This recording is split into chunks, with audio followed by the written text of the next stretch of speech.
Верховный суд разъяснил, что одной фотографии недостаточно для решения о нарушении гражданина. К такому выводу суд пришел, рассматривая дело жителя Самарской области. В письме счастья, которое он получил, было лишь одно фото, где его машина едет по прямой. В постановлении же написано, что он нарушил правила, развернувшись не в положенном месте. Подробности далее.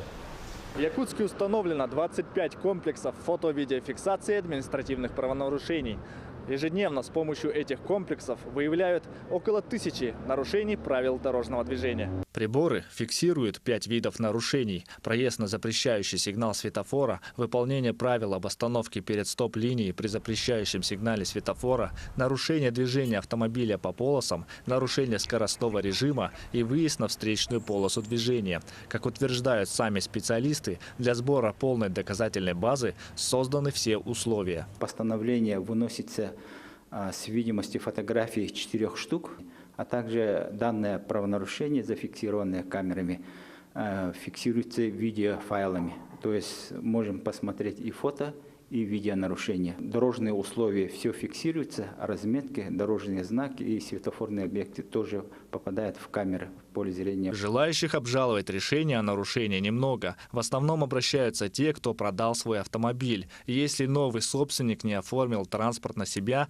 так называемые письма счастья приходят прежнему владельцу. В таком случае юристы советуют писать заявление. С заявлением обратиться в соответствующий орган, в данном случае ГИБДД, с заявлением, приложить необходимо туда договор купли-продажи. В данном случае должностные лица выносят постановление об отмене данного постановления и прекращение производства. Уведомление о штрафах должно содержать ряд условий. Изображение должно быть запечатлено со всех ракурсов правонарушения само.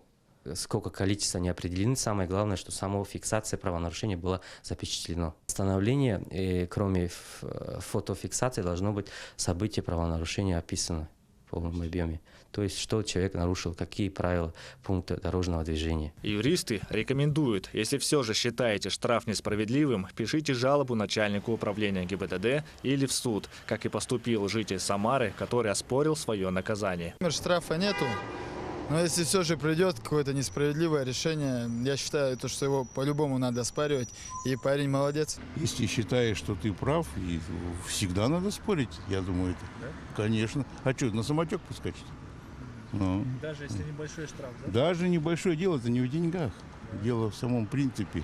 Эти камеры нужны до тех пор, пока качество или культура езды у нас в городе не будет норм. Александр Зубехин, Дилус Иннокентьев, Артем Алексеев, Якутск.